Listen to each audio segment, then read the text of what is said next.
A lot of this isn't going to make sense to you, and I'm sorry about that. I'm just going to start at the beginning, with the house.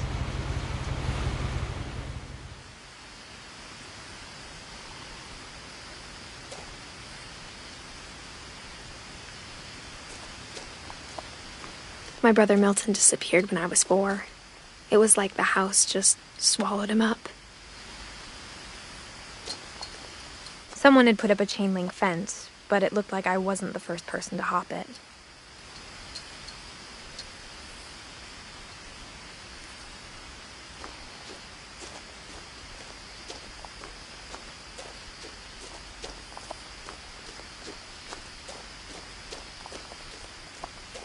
I lived here until I was 11, but I wasn't allowed inside half the rooms.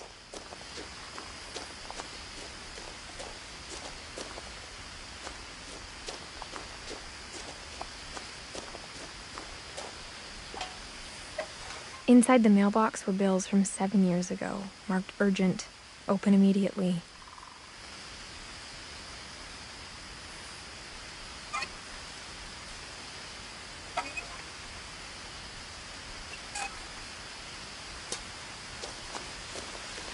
I hadn't been back since my brother Lewis's funeral.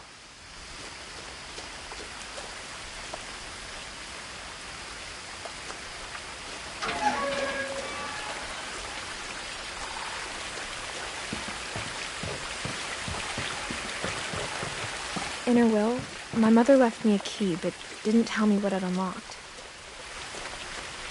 Maybe she thought I'd know. Or she thought that the mystery would be enough to bring me back.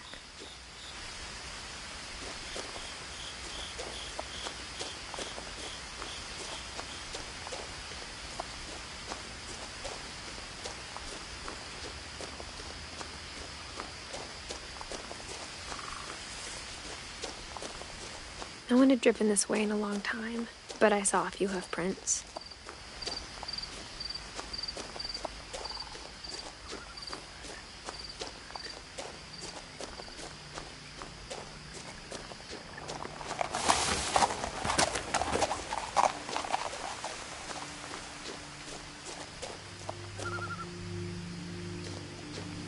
The truth is, even after I inherited the house, I never thought I'd come back to it.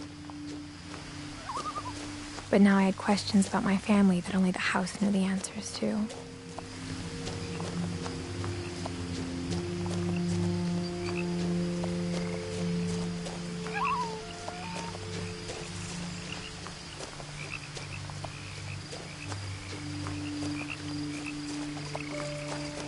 The house was exactly like I remembered it, the way I'd been dreaming about it.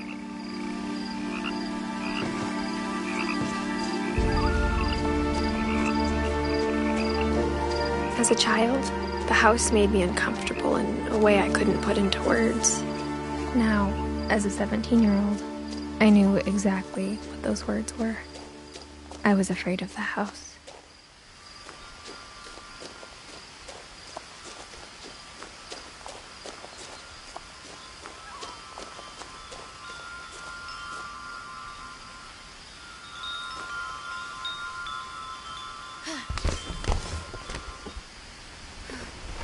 Crawling through the doggy door used to be a lot easier when I was 11.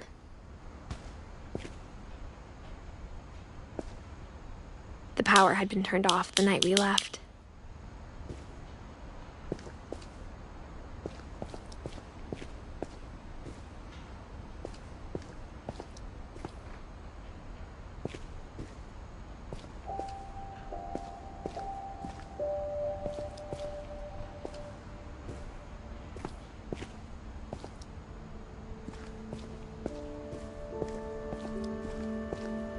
For the first time in years, I felt like I was home.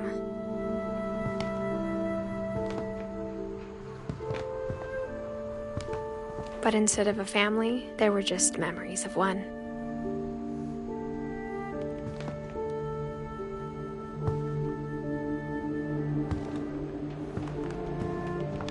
Like how only one restaurant would deliver to our house, so we had Chinese a lot.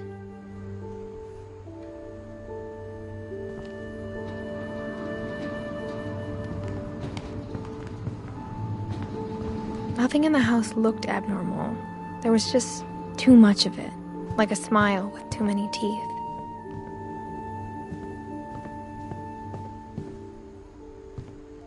My mom wasn't much of an optimist, but she never stopped believing that my brother Milton was alive.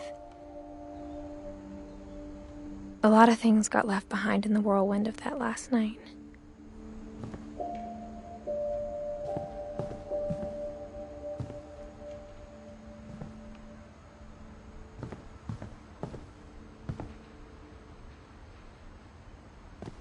After Milton disappeared, Mom sealed up all the bedrooms. Then Edie retaliated and drilled peepholes.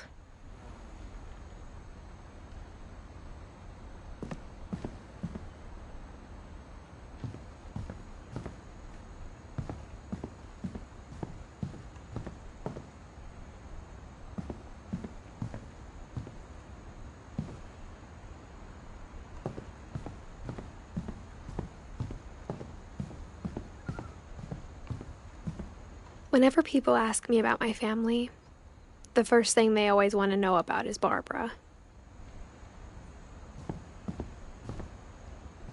Edie's father, Odin, built the original house.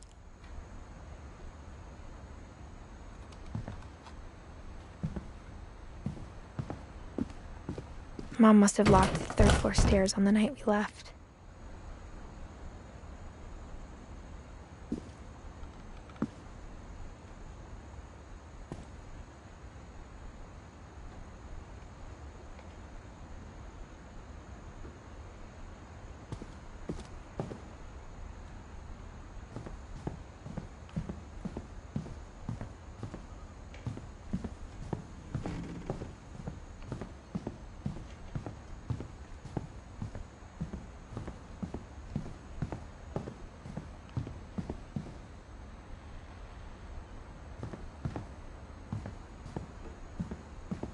I spent a lot of time playing in Great Uncle Walter's room. I think my mom sometimes regretted not sealing it up.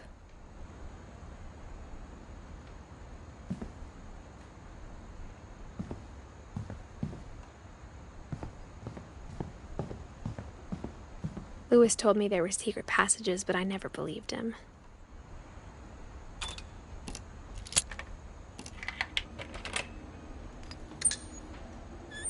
Turns out, my mom was really good at keeping secrets.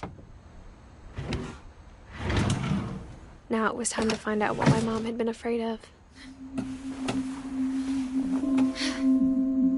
From the paintings on the wall, it was clear my brother Milton had been here before me.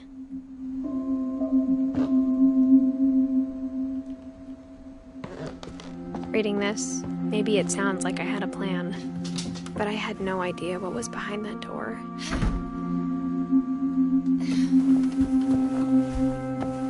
Just like I had no idea where all this was gonna lead.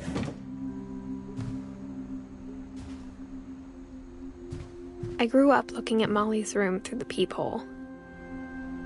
Molly's gerbil had a tiny bedroom with its own even tinier gerbil cage.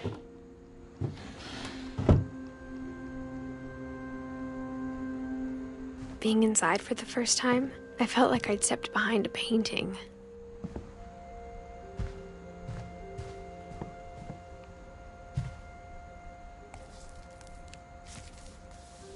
December 13th, 1947.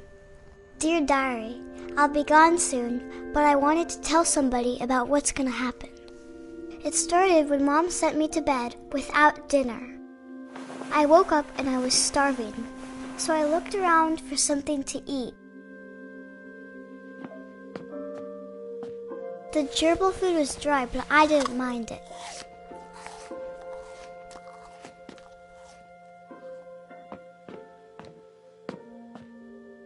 My Halloween candy was all gone.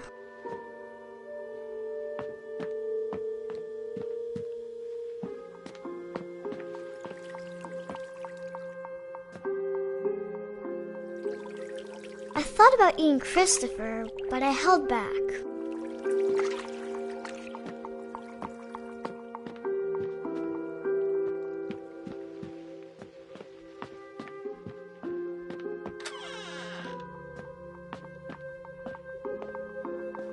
I kept eating and eating.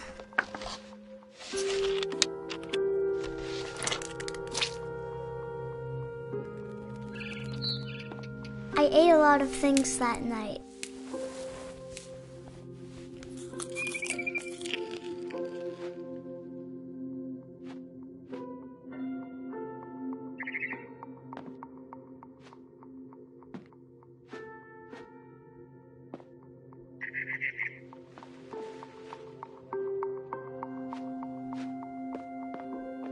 Then I heard chirping outside my window.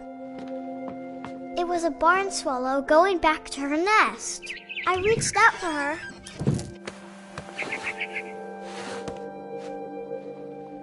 And suddenly, I was a cat.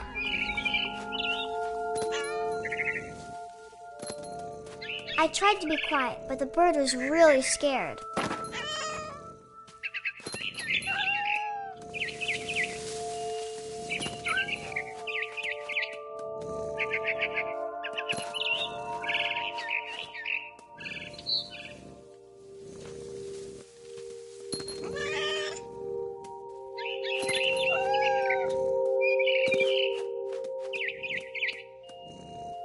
I jumped and I almost got her.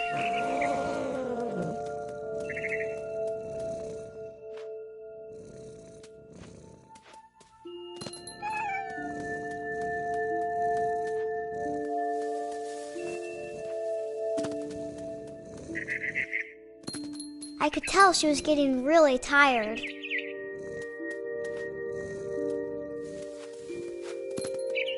Now I was up in the big tree. I promised Dad I wouldn't climb it anymore. All I cared about was eating that mama bird.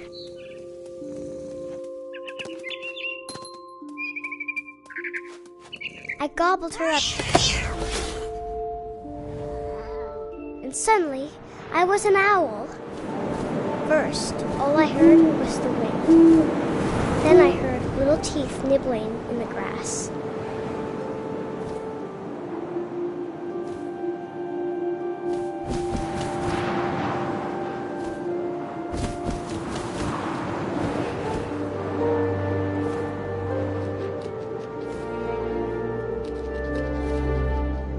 Rabbits.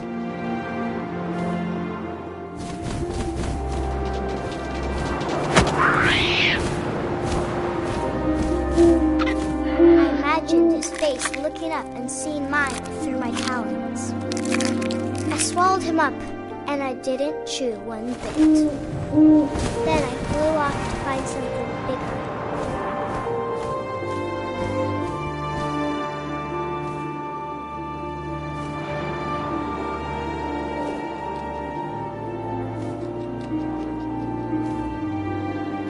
A mama rabbit.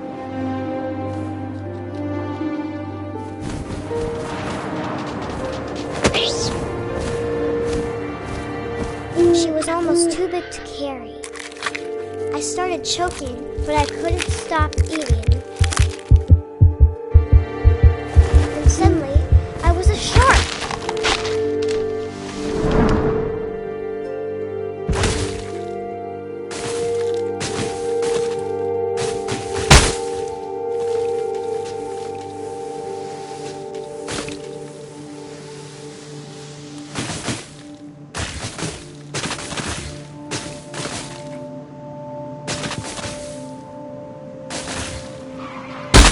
I rolled off a cliff and into the ocean.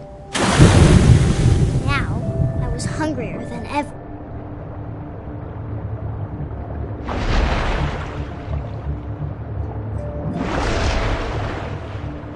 I wanted fat, juicy seeds.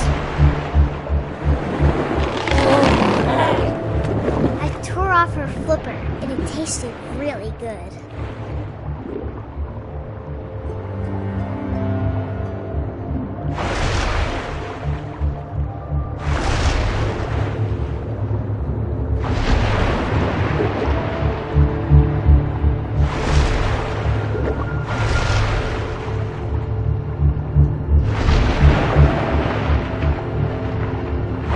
Grabbed on tight, but I was so jumped out of the water.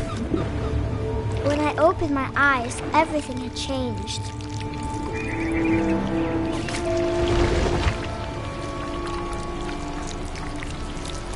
Now I was a monster, and I smelled people everywhere.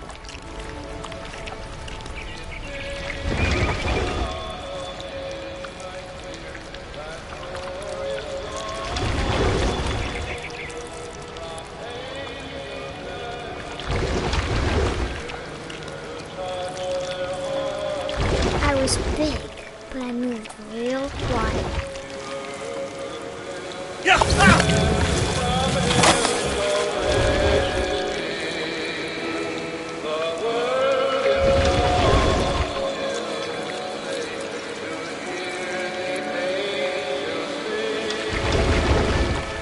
I wanted to stop, but also I didn't.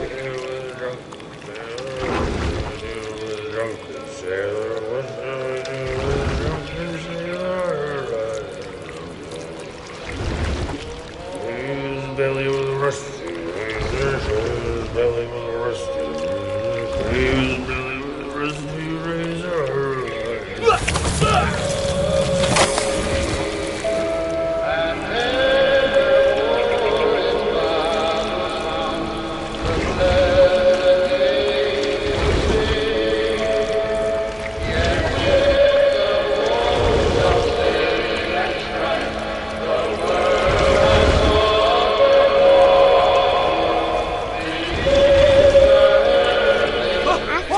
Passenger, I was still hungry, and to cross the water I smelled something new, something I had to have, so I swam towards it.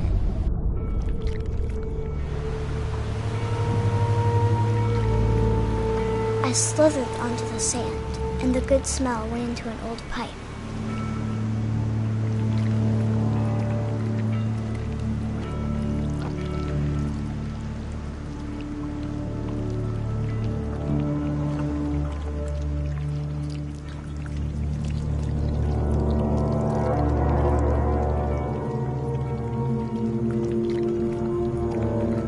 I got closer and closer.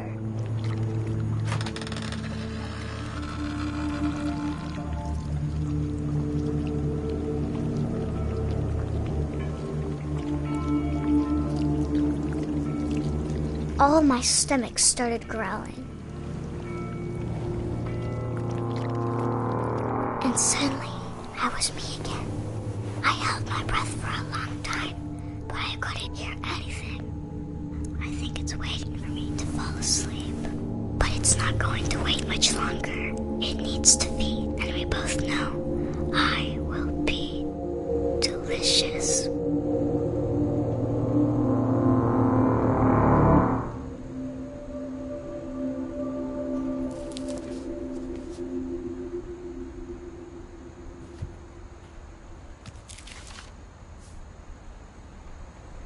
I'm not sure if I believed all of that, but I'm sure Edie would have.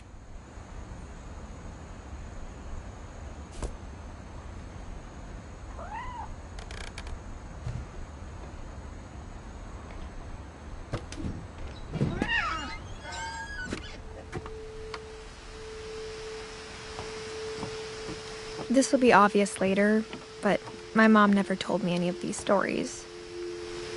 Edie would have, but Mom didn't like bringing up the past. Though, when we adopted a stray kitten, she was the one who named it Molly.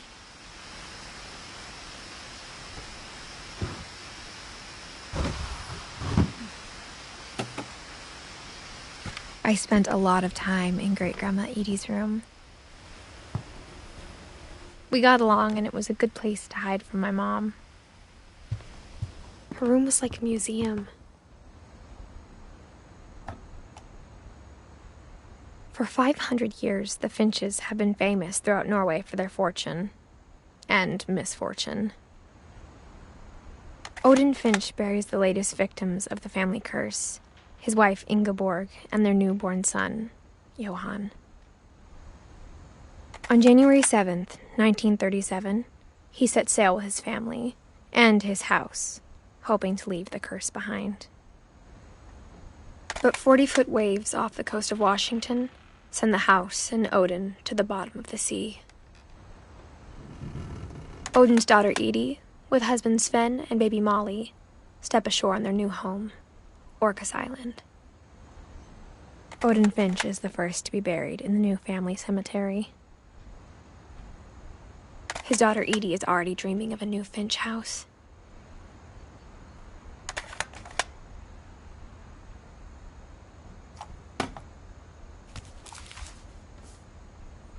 Whatever's wrong with this family, it goes back a long ways.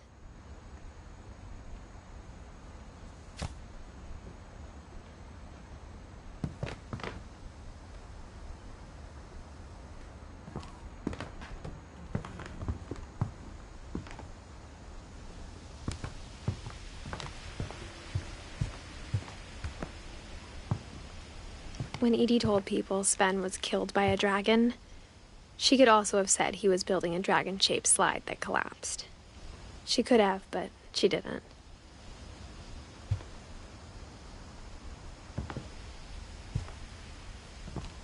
Even in her 90s, sometimes Edie seemed a lot younger than my mother.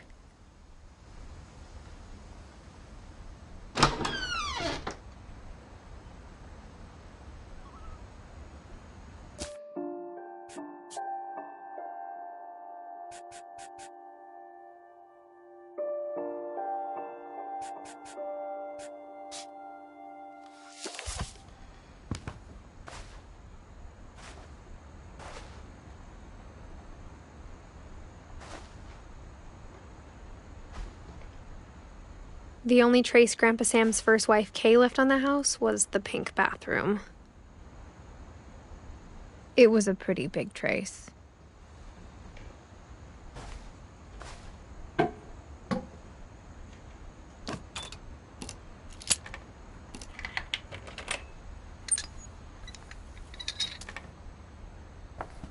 There's a secret in this bathroom. It's in the last place you would look. It isn't in the cupboard. It's hidden in this book.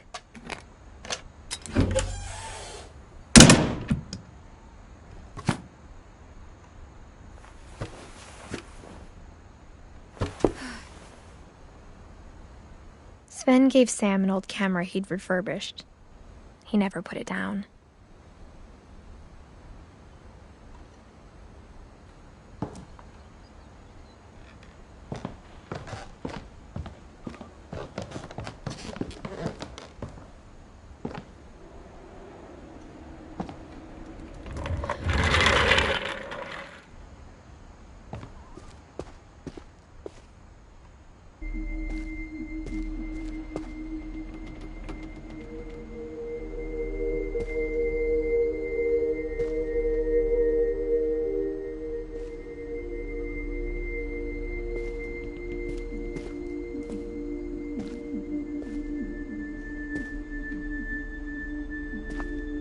I knew Grandpa Sam had a twin.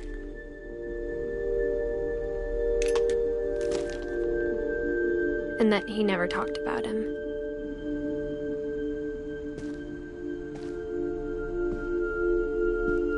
I guess my grandpa didn't like history any more than my mom did.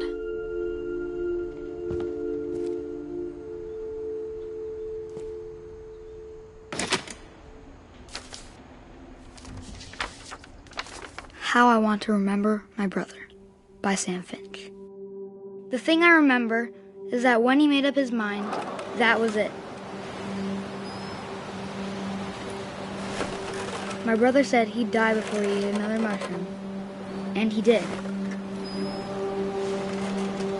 At Barbara's funeral, we swore he'd never be afraid again. And he wasn't. I think Calvin always wanted to fly.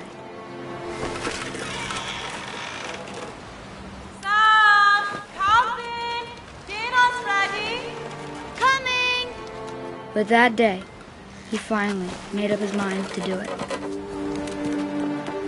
I told him going around was impossible. Maybe if I hadn't said that.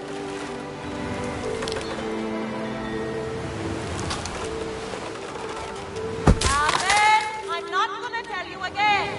Maybe if the wind hadn't picked up, then maybe he'd still be here. But I doubt it.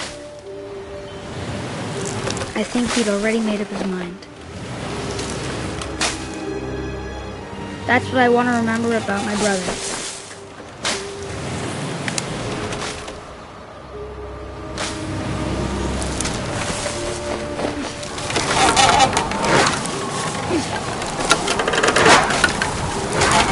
The day he made up his mind to fly. And he did.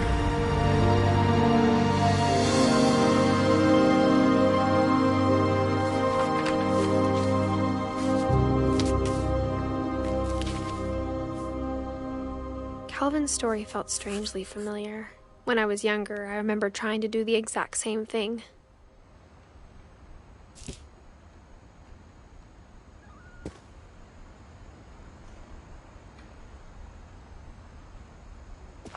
After the funeral, Edie roped off Calvin's half of the room.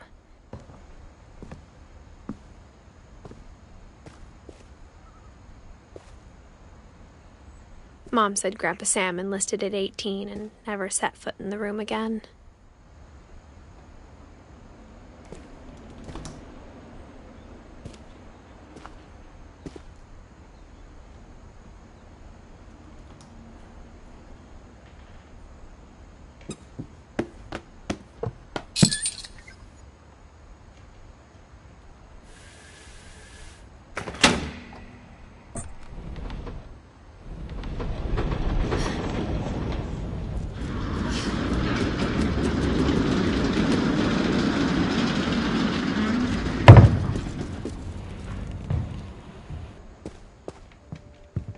The passages were a pretty tight fit. They'd obviously been built for smaller hands and bellies.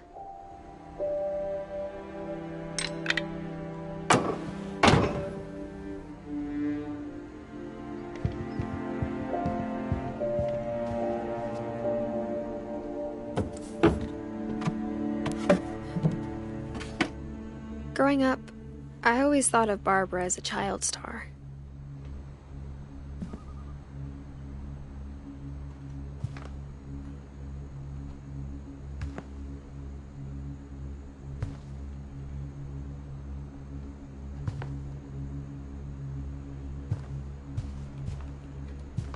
I never thought about how hard it must have been for her afterwards.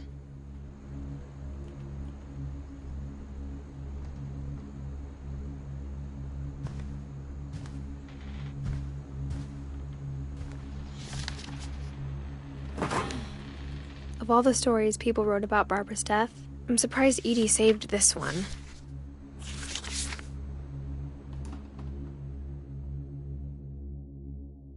Old Jack here with another ghastly tale inspired by America's most unfortunate family.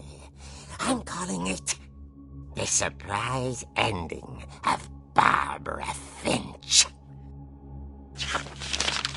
As a child star, Barbara was famous for her scream. Now at 16, she was all washed up. A has-been. But in a lucky break, she'd been asked to perform her signature scream at a local convention for monster movie fans. It was just the boost her career needed. Unfortunately, her scream hadn't aged well. Getting better. I think you just need the right motivation. Her biggest fan and current boyfriend, Rick, was about to demonstrate when... Now that was a great scream. It was Barbara's father, Sven. He'd slipped into a table saw and had to be rushed to the emergency room. So Barbara got stuck babysitting her youngest brother, Walter. Her convention comeback was cancelled. Okay, I'm hearing frustration, but I'm not hearing terror. What if I tried... A gang of hoodlums in Halloween masks have been terrorizing Orcas Island tonight. Police are urging residents to... That came from the You're right! Also, I loved your delivery on that. Why is your basement door locked? Because my dad likes making puzzles and secret passages. There's a key hidden in the music box.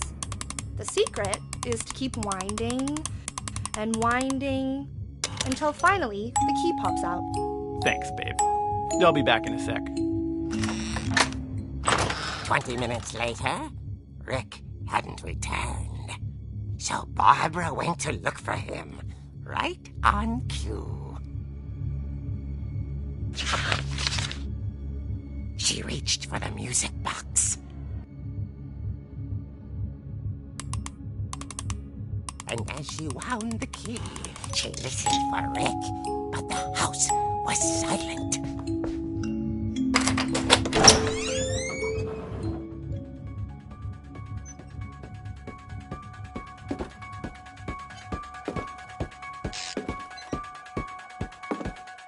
She found Rick's crutch and imagined the worst.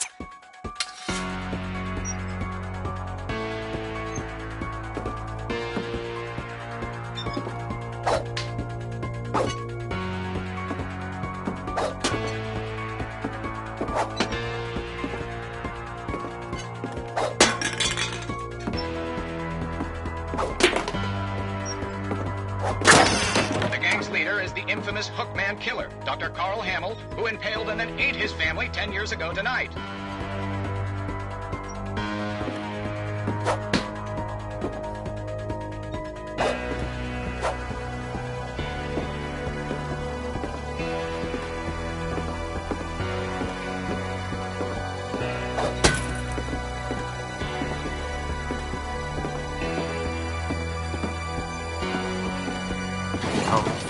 Rattled and grew still.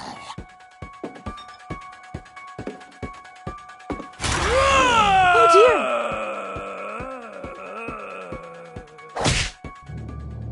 Oh! Rick? Barb, relax. I was just trying to scare you to help you find your scream. Well, I'm not scared, Rick. I'm furious. Then act furious. All I'm getting from you now is that you're hurt and confused and you're... She threw him out, but she kept a little something to remember him by. Barb, have you seen my other crutch?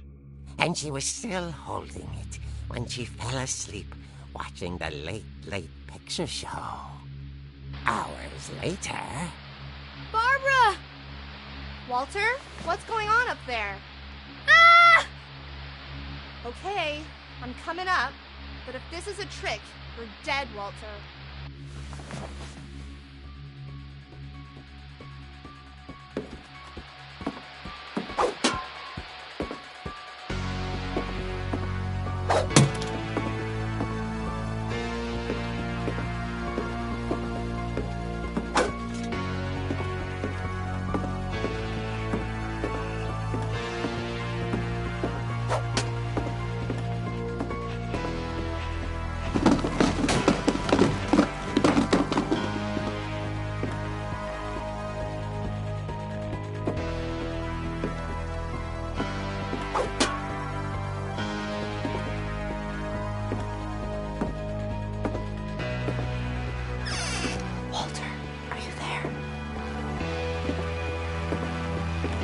Walter had vanished, but his bedside radio was still on.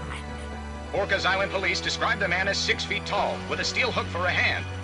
Residents are urged to lock all doors and windows and notify the police of any suspicious activity.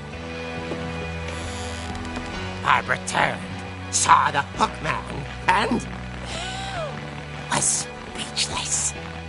He was quite smashing.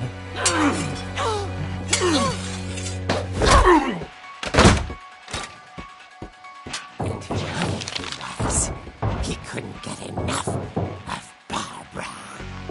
Okay, Barbara, there's gotta be another way out of here.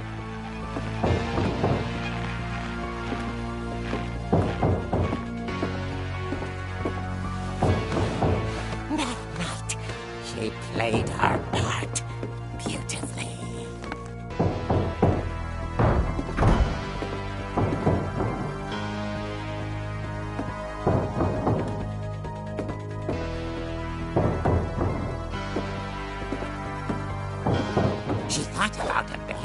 Walter, but just couldn't do it.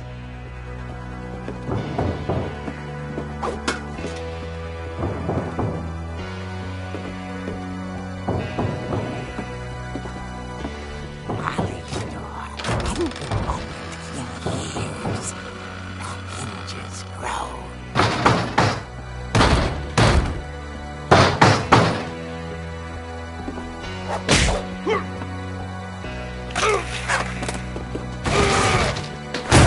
He wasn't moving, but she sensed the story might not be over yet.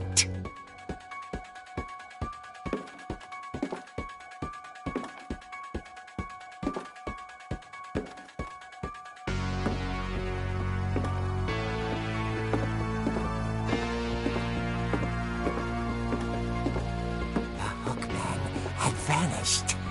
She listened for his breathing, but all she heard was...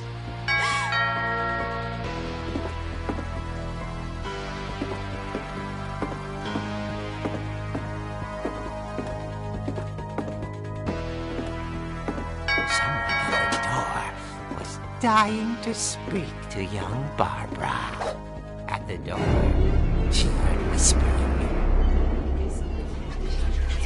Was coming from inside the house.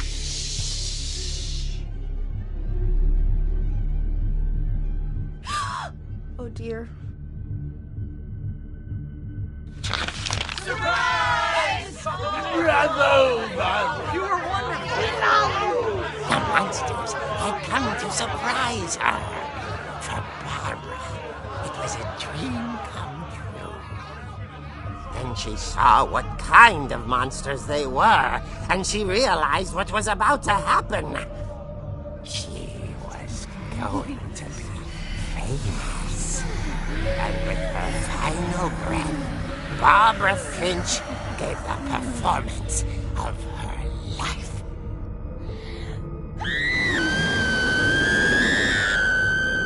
I wasn't there myself, but I hear Barbara was magnificent. Poor girl. She had a taste for stardom. But unfortunately, so did her fans. Of course, the police blamed it all on poor Rick, who disappeared the same night. And little Walter, hiding under his bed the whole time. He took it all pretty hard, but that's another story. As for Barbara, tucked inside the music box is all they ever found of her. Her ear. Now that's what I call a real eerie tale.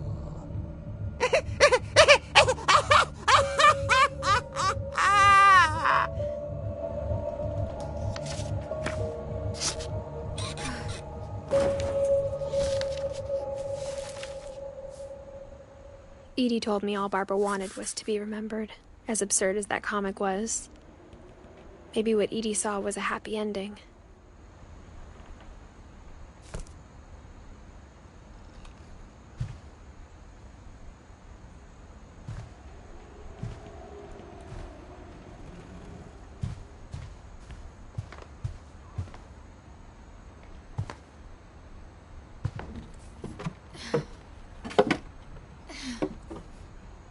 I guess now I know why Mom didn't like me playing with the music box.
Mom said the basement was off limits, unless I wanted another tetanus shot.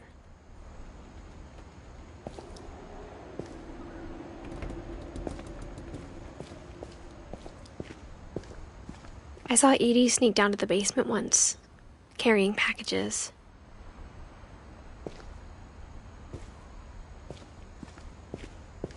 I thought maybe she was hiding presents.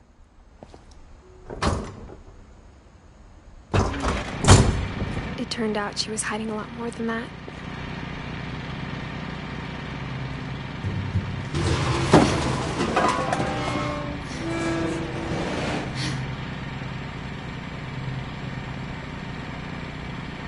I remember asking Mom once about where Walter had gone. She said after Barbara died, he got as far away as he could.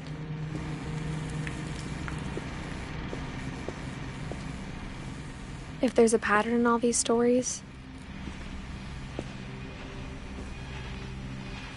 I think it's that none of us has gotten very far.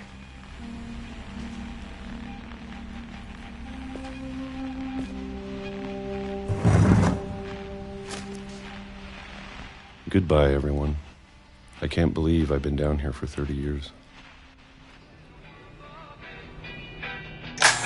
On that first day, after the shaking started, I didn't think I'd survive a week.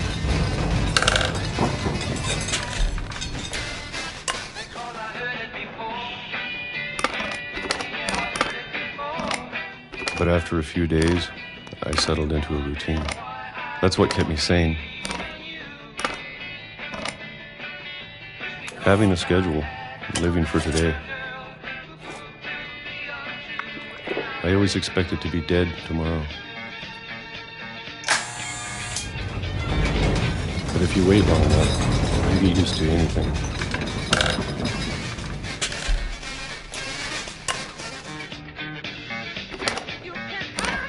Even a monster on the other side of the door starts to feel normal.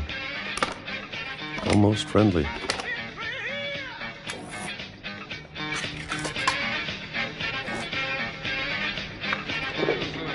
And then one day, everything just stopped. Whatever that thing was, it was gone. Maybe it got tired of waiting. Or maybe I just got tired of being afraid.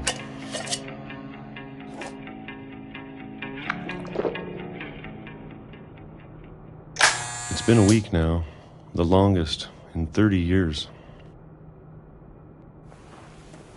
I'm done waiting. I have to leave while I still can.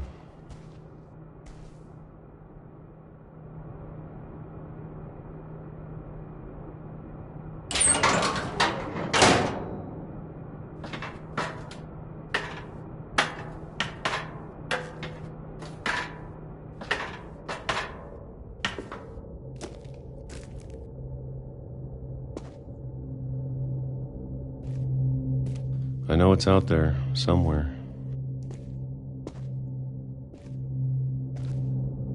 Whatever killed Barbara and Molly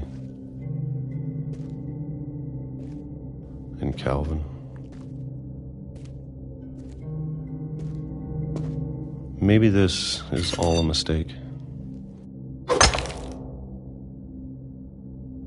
But I need to stop living the same day, even if it kills me.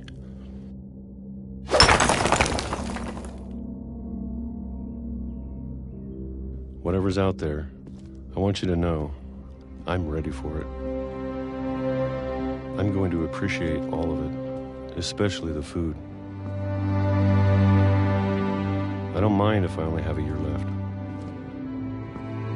or a month, or a single week. I'd be happy with one new day. I can already imagine the sun on my face.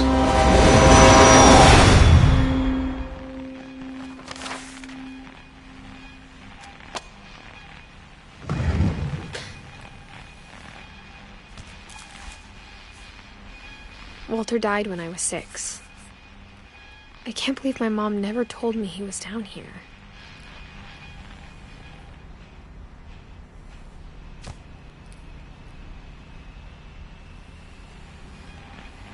I'm sure my mom was trying to protect me.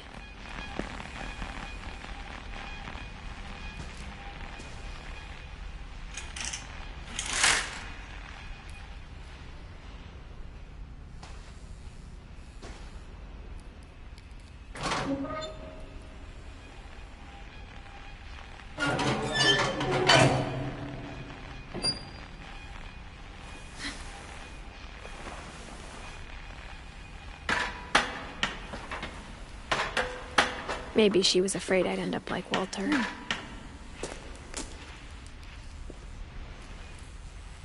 But if she never told me about an uncle under the house,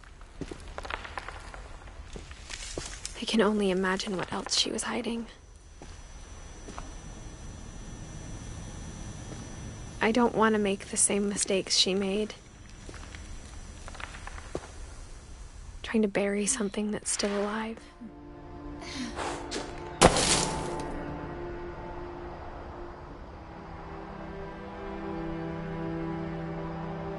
Now that there's only one of us left, or maybe two, I thought it was time I heard the stories for myself and found out what happened to everyone else. But now I'm worried the stories themselves might be the problem. Maybe we believed so much in a family curse, we made it real.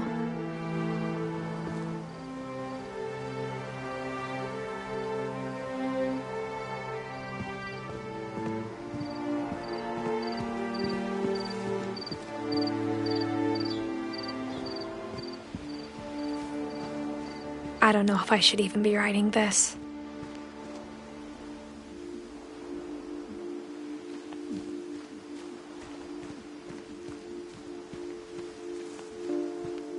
Maybe it'd be better if all this just died with me.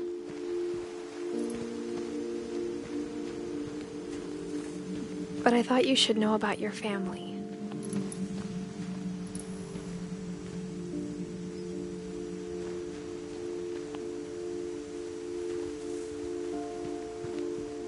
And the history you're a part of.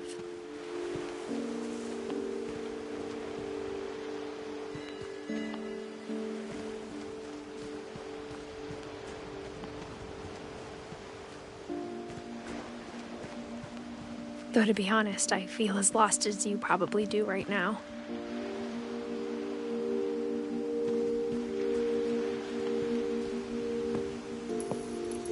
I think the people in these stories believed them, for what that's worth.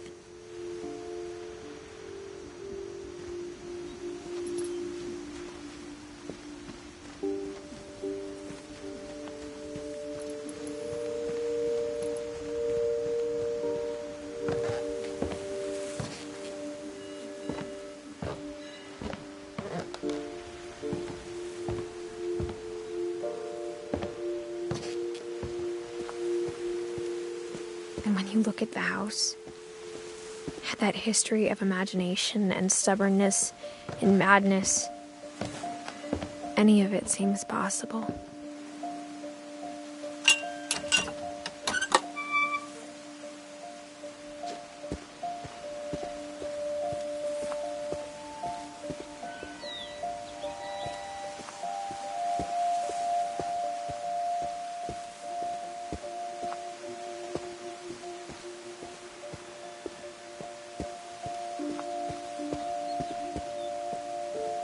I think we've been surrounded by death for so long, we've just gotten used to it.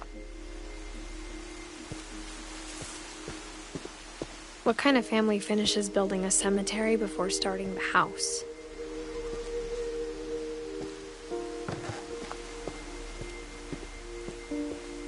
It's embarrassing for me to admit this, but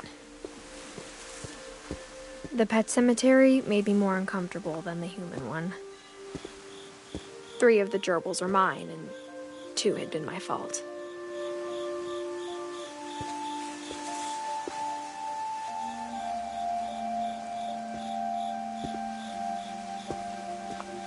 Sven built the house, but it was Edie who designed the cemetery.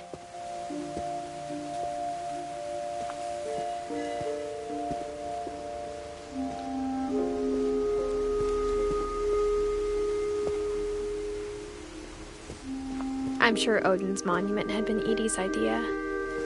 My mom was always trying to move on, but for Edie, the past never went away.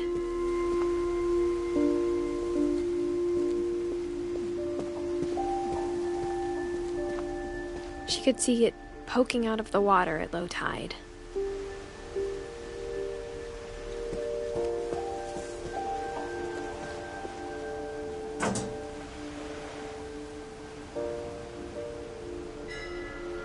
Edie said she dreamed about the old house every night.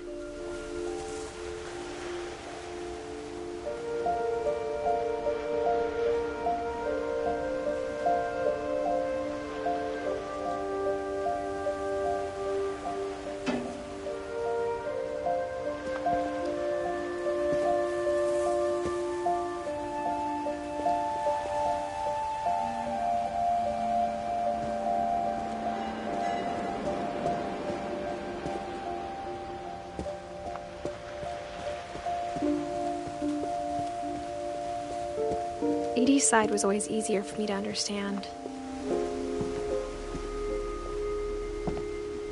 But the older I get, the more I can see where my mom was coming from. Her dad had been pretty strict, but it wasn't enough to save her brothers. She was just trying to do better.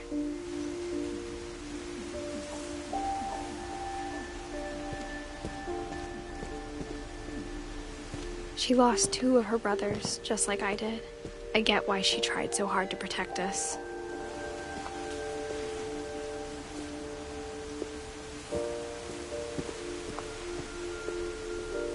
There's so many things I wish I could ask my mom now. Part of me thinks this is what she wanted all along. For me to come back someday and find everything out for myself.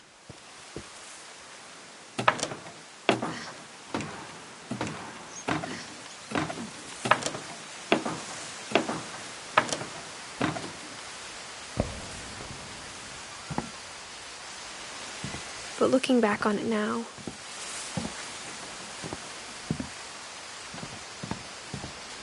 if she told me there was going to be so much climbing, I never would have come when I was 22 weeks pregnant.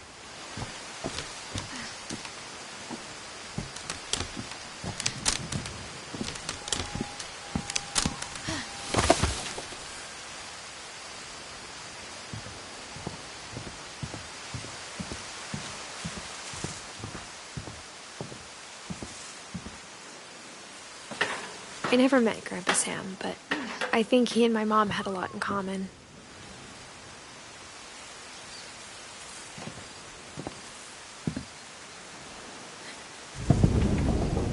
They were both pretty intense.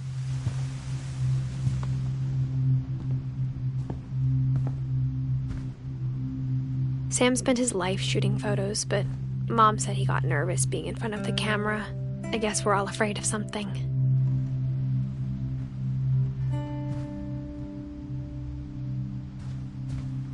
Instead of hiding from death, Sam seemed to go out of his way to meet it.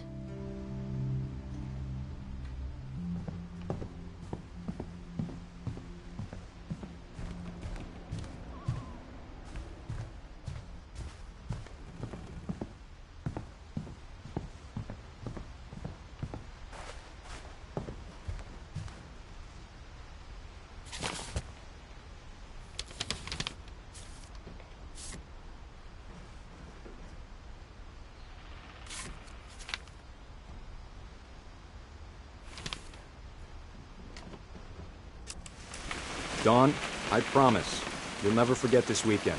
Yes, sir. These memories are gonna last a lifetime. Mm-hmm. Am I gonna have to shoot anything? It's a hunting trip, Dawn. Shooting is strongly encouraged.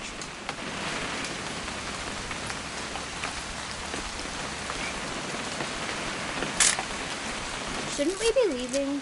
Just want to get a shot of you, Dawn, then we can take off.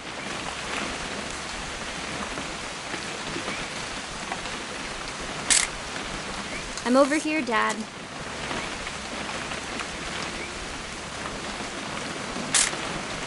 Just need to get a shot of you, Dawn, then we can hit the road.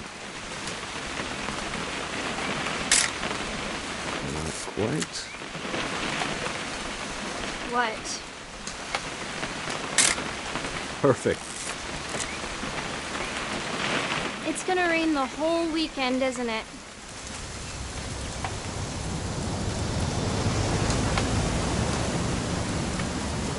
I will never forget this weekend, Dad. That's the spirit. Okay, got it. I'm gonna take some pictures, okay? Just be careful. That camera's older than you are.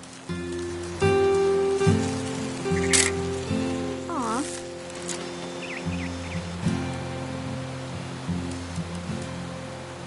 You're right, Dad. It's starting to clear up. Still freezing, though.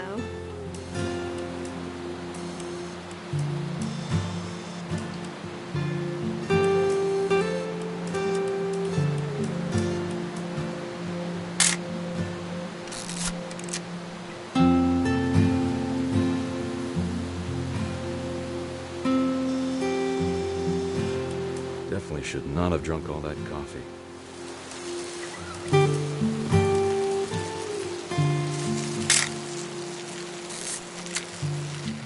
Nothing quite like being outside. Hold still while I take a picture of you. I definitely won't. Hey! That's a keeper. Oop. A little more gas in the tank, I guess. I'm just saying, I'm not always gonna be here, Dawn. You'll need to remember this stuff, if you want to survive. I'll be fine, Dad. You know who else thought he was gonna be fine? Some guy who died. Dawn, I'm being serious. I know, Dad. You're always serious. Doesn't being out here make you want to chill out? Well, to tell you the truth, I haven't been out here in 20 years. Dawn, don't you think you could find something more interesting to photograph? Last time I was with my brother Calvin. Man, that was a great trip. Your grandpa Sven taught us how to fish, how to build a fire. We found an old logging trail. There were deer everywhere. I bet if I could remember where that trail was, we'd spot a buck for you in no time. Dad! Good eyes, Dawn.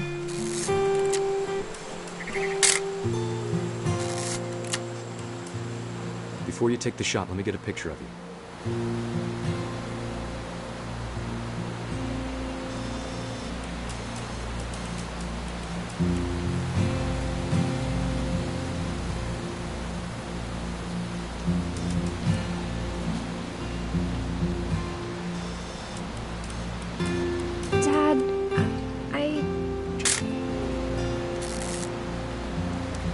Let me get behind you.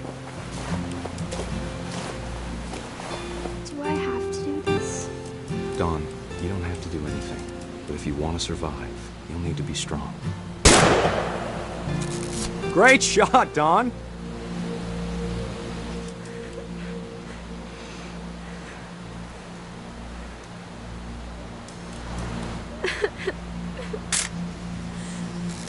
I'm proud of you, Dawn.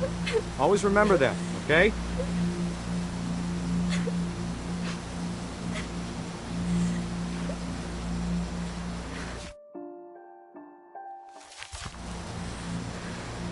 Sorry, Dawn, just gotta reset the timer.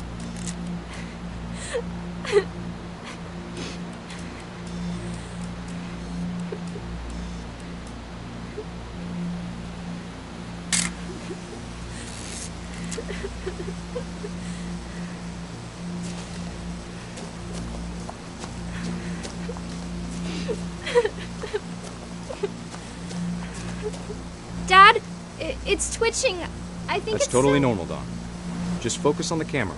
Try not to think about— Dad!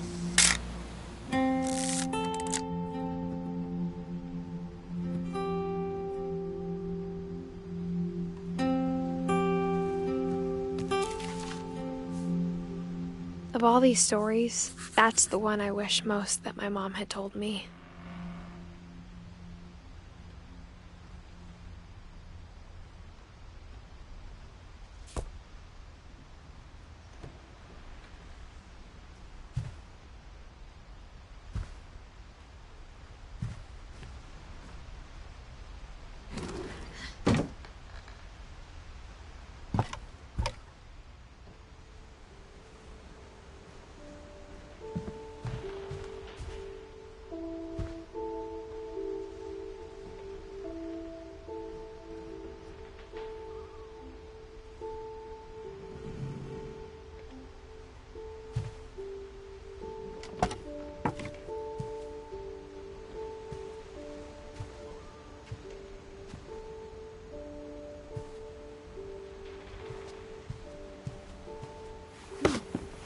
After Sam died, my mom and Edie got really close.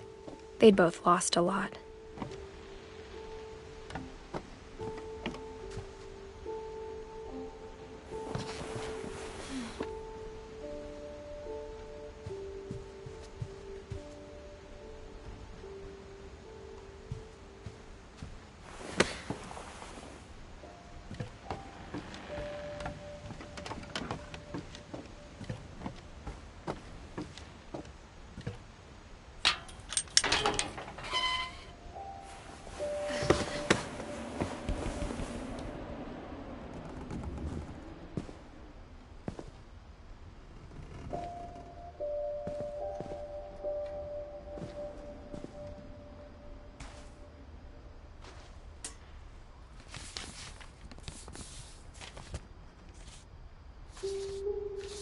Dear Kay, do you remember the way Gregory used to laugh when he thought he was alone?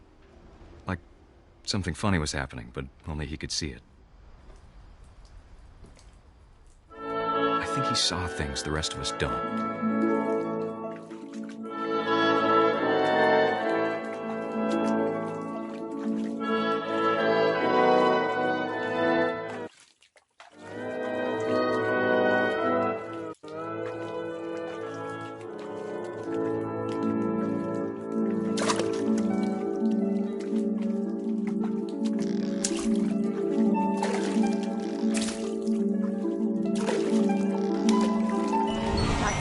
Gregory, it's time to... Hold on, sweetie. Hello? Sam, I told you I don't want to talk right now. I wonder what he saw. What his world was like.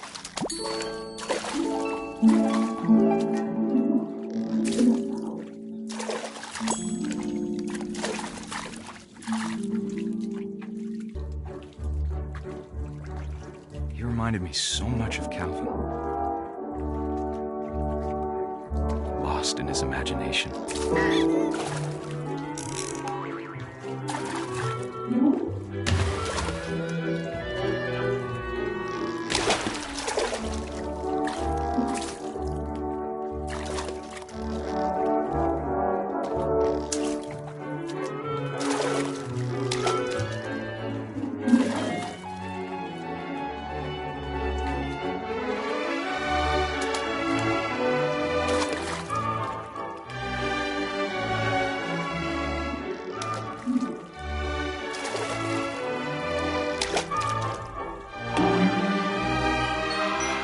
Silly it sounds.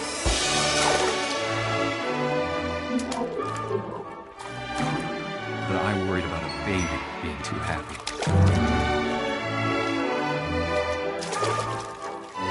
I could feel her slipping away. Sorry about that, Gregory. I know you did everything you could. Maybe if I hadn't called that night. Damn it. Hold on, I don't want Gregory to hear this.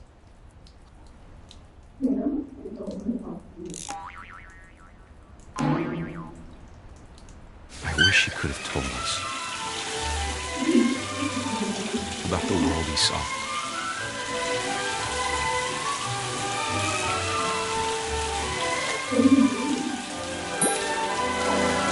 There's so much I don't understand about Gregory, about everything.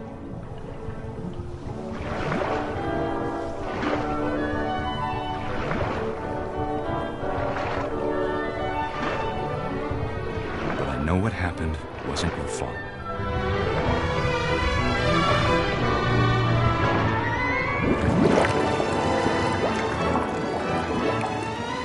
I'm sure he's happy.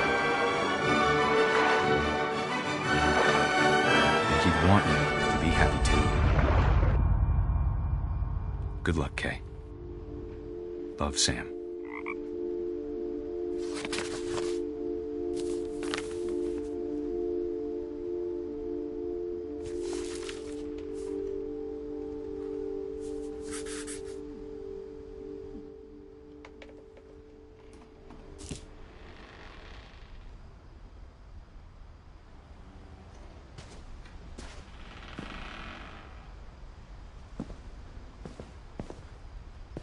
can't imagine my mom ever writing poetry, and yet...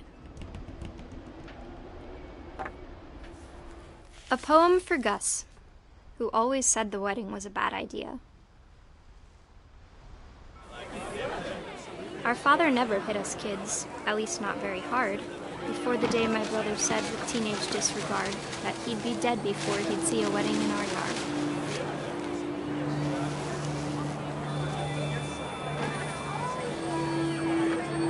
My father made him come, of course, but Gus stood far apart, just flew his kite and bottled up the storm inside his heart.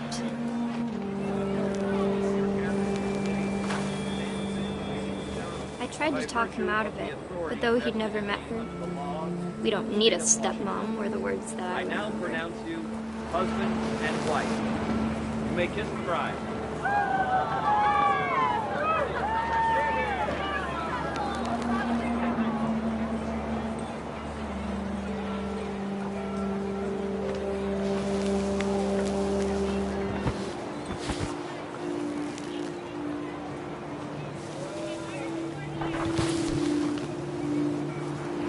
When the time for photos came, Dad ordered him to come here.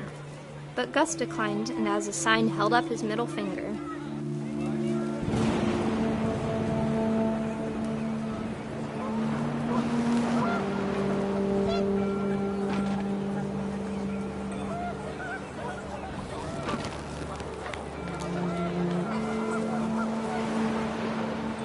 The wind picked up, and panicked geese appeared and quickly went. But all the humans did that day was go inside the tent.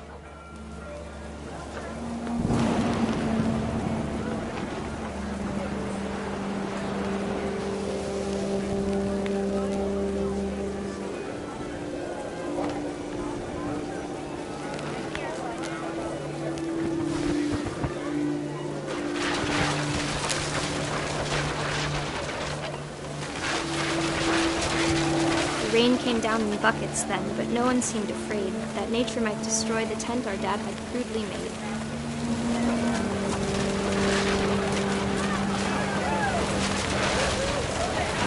The thunder sounded much too close and full of angry power. But all my father said to this was, "Make the music louder."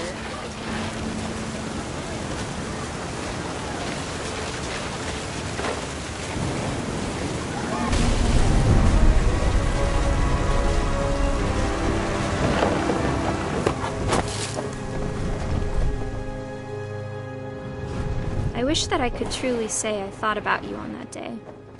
Out there on the beach alone, just you, the wind, the sea, and foam. But I didn't, until we found you.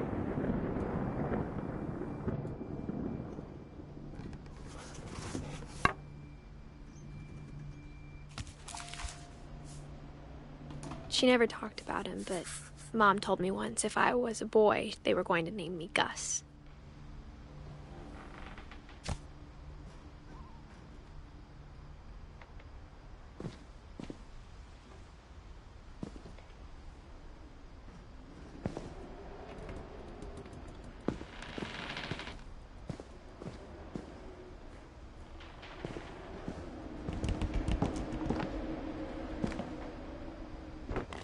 My mom moved up to the loft after her brothers died.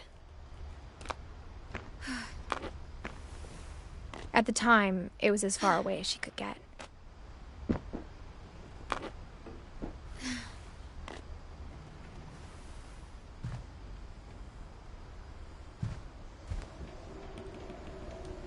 Religion was another thing my mom never talked about, but I think it helped her a lot after her dad died.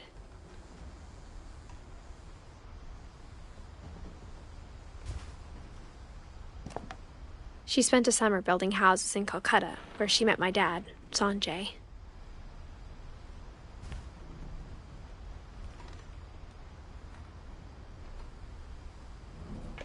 My mom moved to India a week after graduation and got a job teaching English. Louis was born a year later.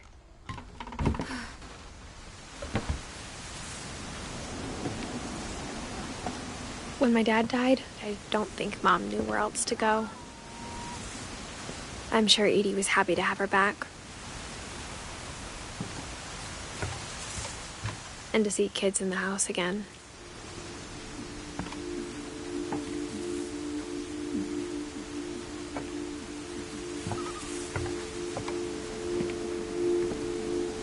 The house had to get a little bigger, but Edie was used to that. And for a while, things were good. Almost normal.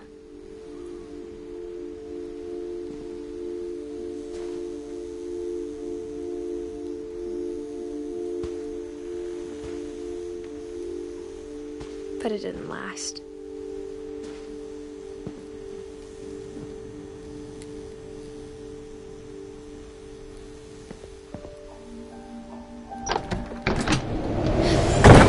The beginning of the end was Milton's 10th birthday, when Edie gave him a castle.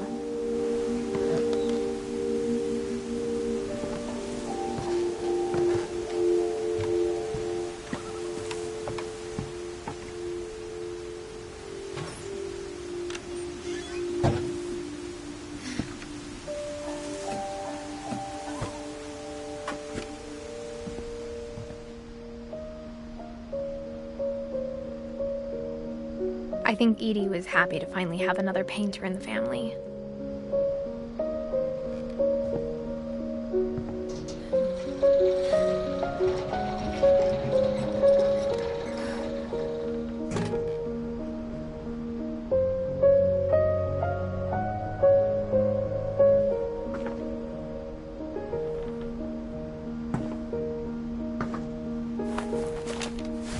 Milton Finch in The Magic Paintbrush.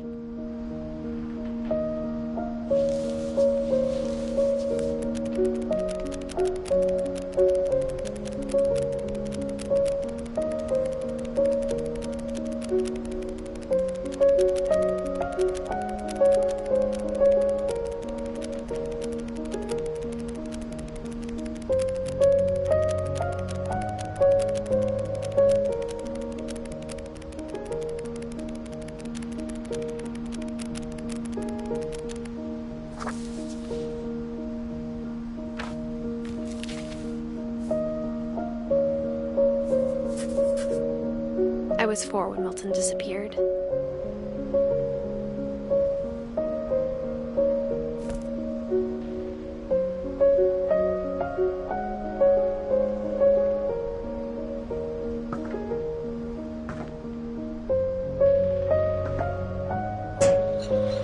Mom spent months searching for my brother.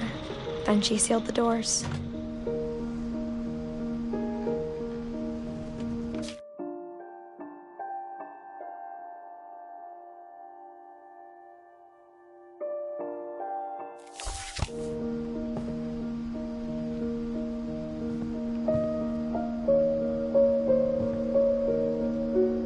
Whatever Milton had found in the house, Mom didn't want it getting out.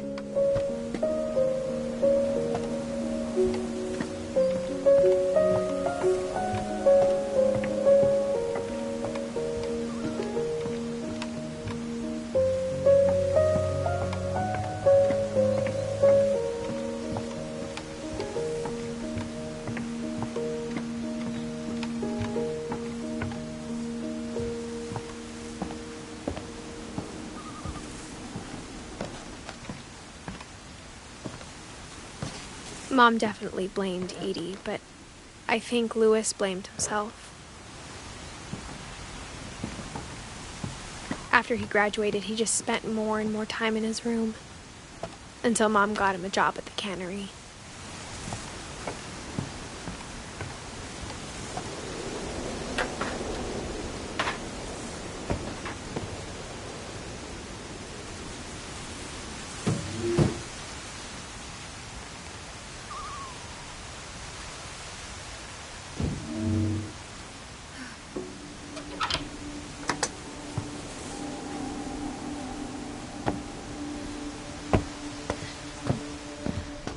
Louis's room smelled very, very familiar. That part of him lived on.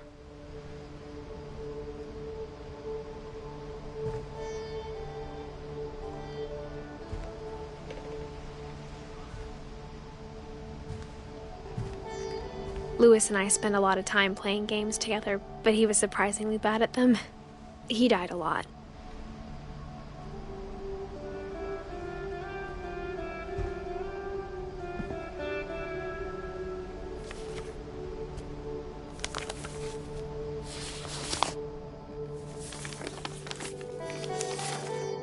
Dear Mrs. Finch, as Lewis's psychiatrist, I can understand your desire for an explanation. As I see it, the trouble began in January, shortly after we convinced your son to seek treatment for substance abuse. Newly sober, I believe Lewis first noticed the monotony of his daily life.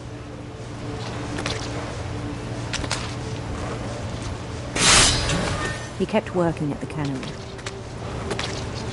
but he withdrew part of himself. In our sessions, I saw the same behavior. His mind began to wander.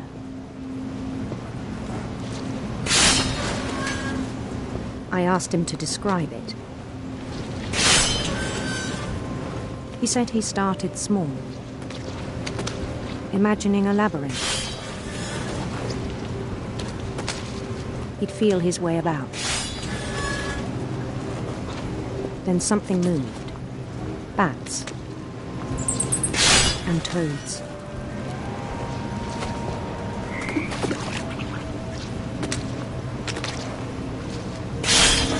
And things that have not names. He knew it was all in his head.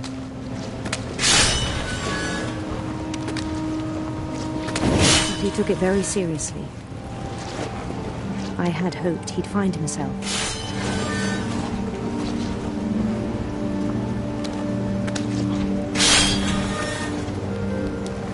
But he found something more.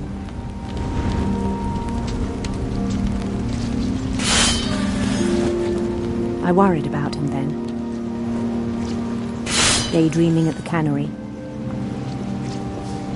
I spoke with his boss.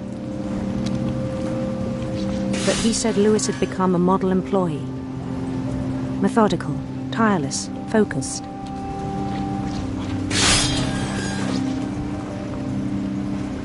Like a whole new Lewis. So I let him go on.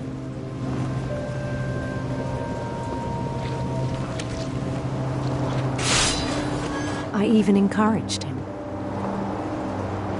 It seemed very promising at first. He told me he'd made a new friend.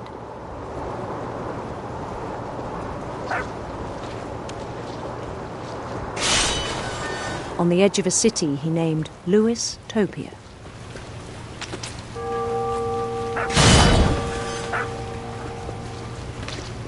He built the city up slowly, brick by brick. Then he made musicians.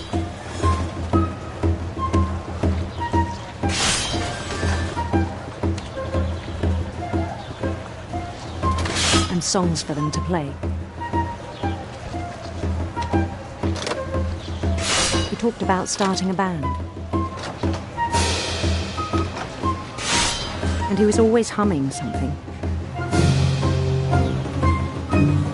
Every day his imagination grew stronger.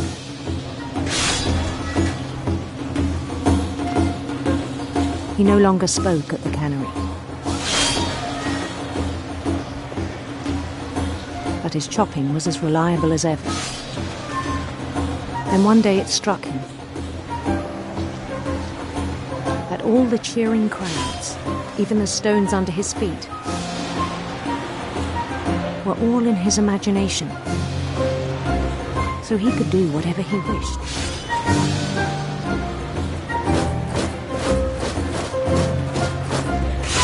He held an election for mayor, and he won. They begged him to stay, but his mind was already wandering. It became a game for him.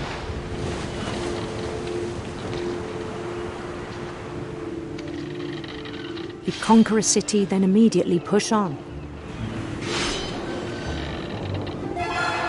New Louisville.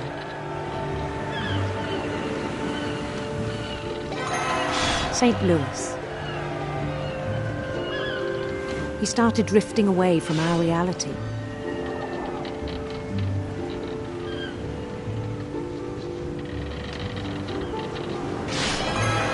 Minneapolis, until one day he forgot to go home from the cannery. Even as his mother pleaded with him, part of Louis kept sailing on.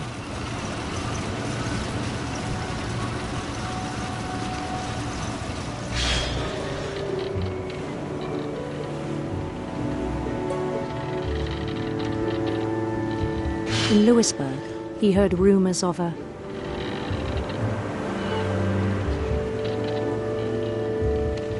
beautiful prince.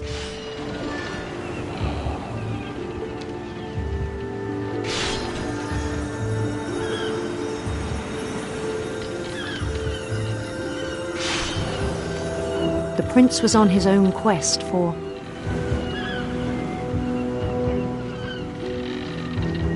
sinister serpents.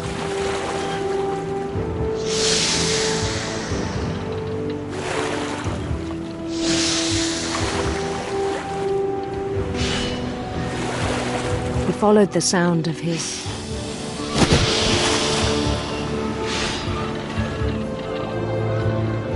electric sitar.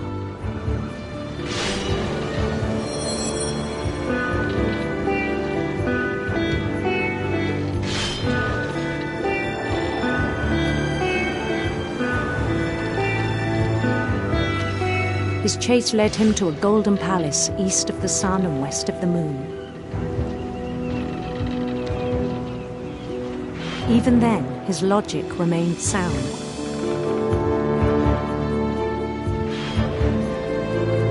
He knew the world was all in his imagination.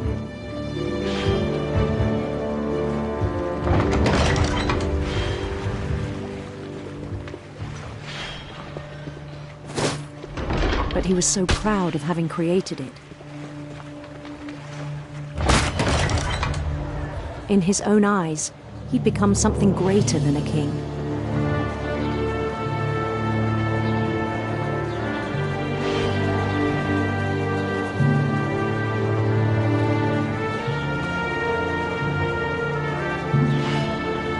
For someone who'd never known success in the real world, I think it was overwhelming. And then it struck him that the real Louis was not the one chopping salmon, but the one climbing the steps of a golden palace.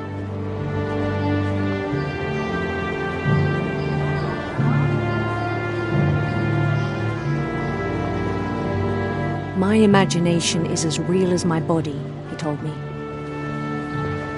It was hard to argue with him.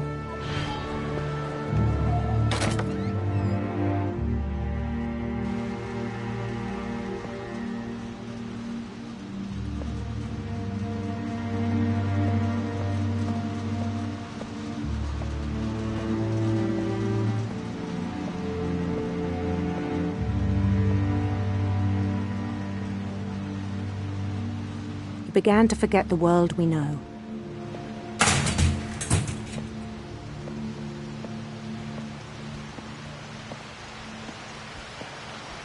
I think it pained him to remember Louis, the cannery worker.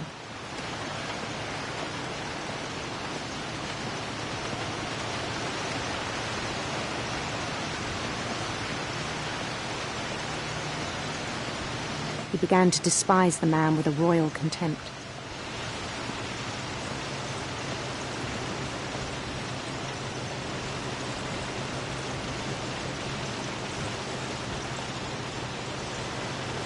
I still thought I could save him. Even after he said he was being crowned king over all the lands of wonder. The palace would be packed with his companions.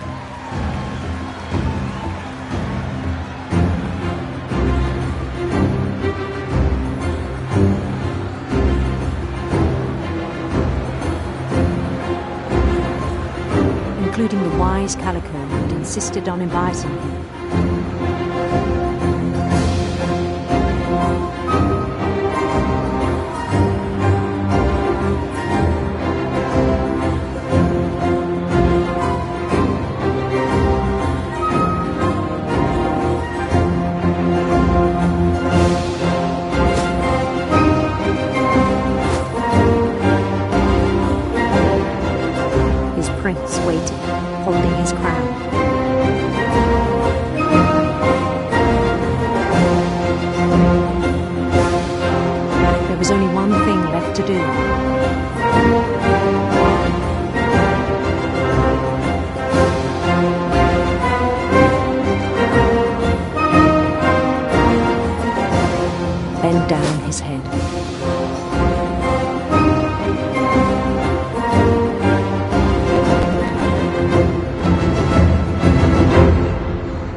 best I think you know. Mrs. Finch, your son was a kind man who will be missed by all of us who knew him.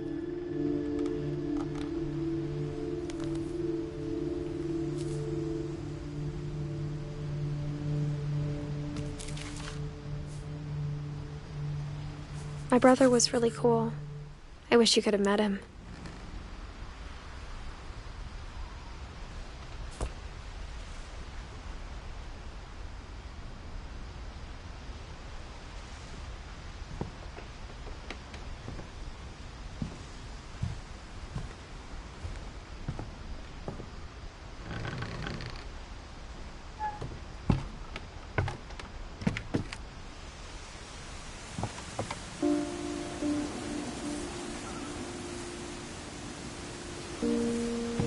On the way back from Lewis's funeral, my mom told me to start packing.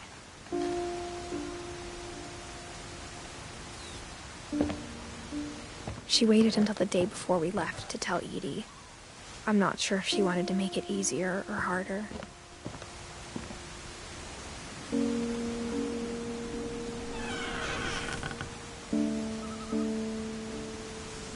I wish we'd stayed. But I understand why we left.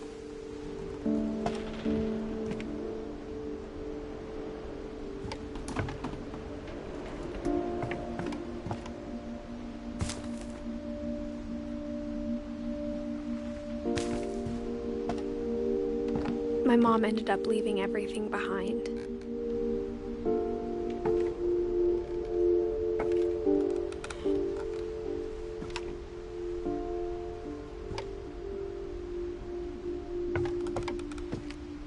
What happened that night had been coming for a long time. Maybe it should have come sooner.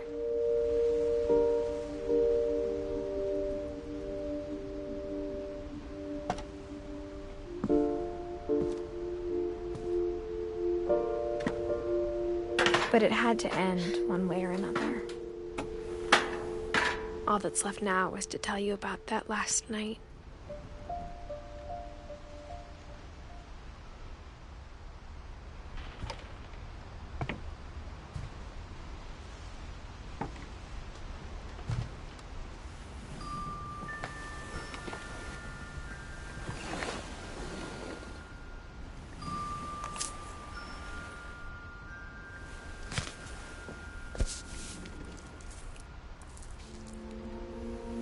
That whole last day, Edie just watched us pack and didn't say a word.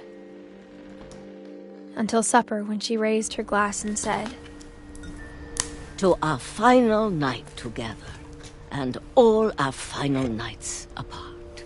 Grandma, you know what I said about alcohol. Some of your medications are very Edith, specific. I left a present for you in the hallway. Why don't you go open it? The grown-ups have to argue now. I'm sorry, you're right. We're all leaving tomorrow. Let's just enjoy our last... I'm not leaving. Edith, you're excused.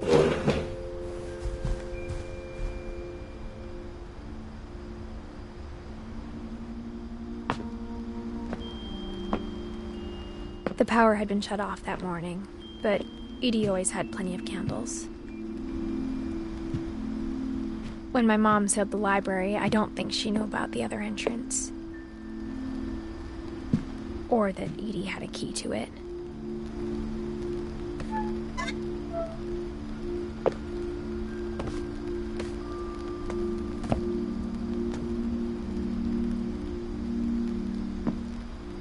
That thing you're afraid of isn't going to end when you leave the house. Edith has a right to know these stories. My children are dead because of your stories. I think it's best if Edith and I leave tonight.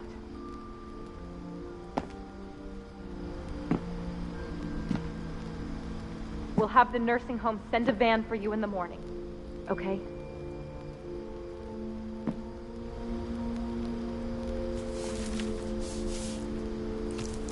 Dear Edith, there's so many stories I wish I could tell you, but there's only time for one. This is about what happened on the night you were born.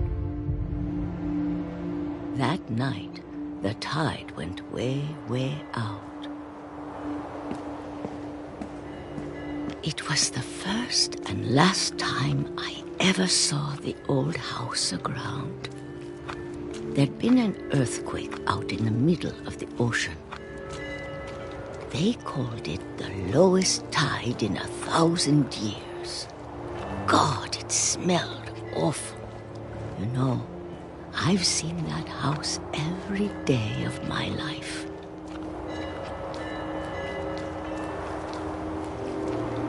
But I never thought I'd go back to it. When the fog rolled in, I lost my way.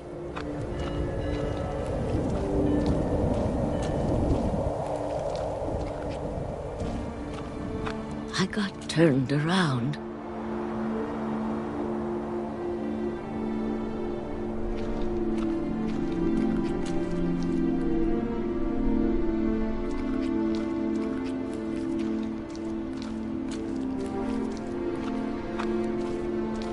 I started seeing things.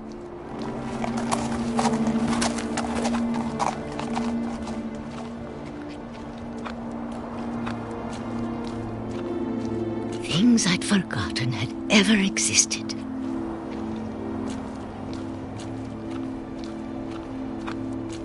But when I saw them, they felt like old friends. That night, a lot of things came back to me.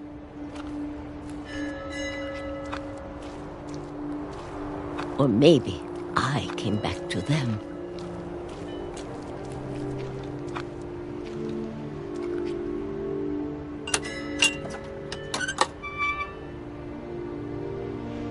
Things I can't explain, but that I need you to try and... Edith, what are you doing in here? It's mine. Edith! Mom, you're gonna rip it! Let go! I kicked and screamed, but Mom dragged me to the car. I never saw Great-Grandma Edie again. The next morning, the van came to pick her up, but she was already gone. After that, we moved around a lot.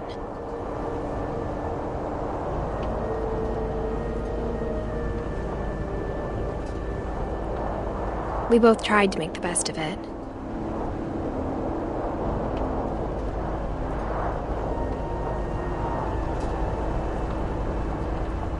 A few years went by.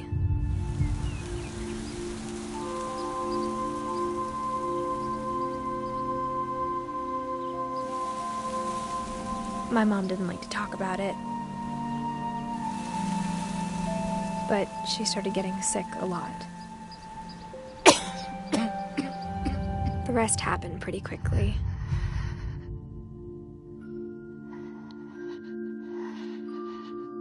She got better for a while, and then she didn't.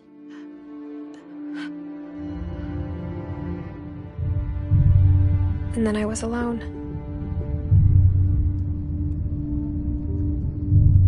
The last Finch left alive.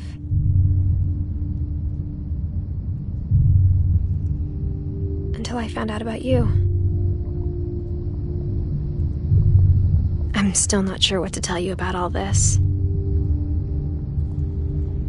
If we lived forever, maybe we'd have time to understand things. But as it is, I think the best we can do is try to open our eyes. And appreciate how strange and brief all of this is. This journal was supposed to be for you. But now I hope you'll never see it. I just want to meet you and tell you all these stories myself. But I guess if you're reading this now, things didn't work out that way.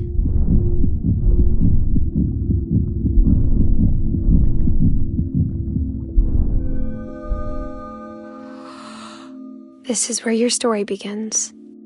I'm sorry I won't be there to see it. It's a lot to ask, but I don't want you to be sad that I'm gone. I want you to be amazed that any of us ever had a chance to be here at all. Good luck.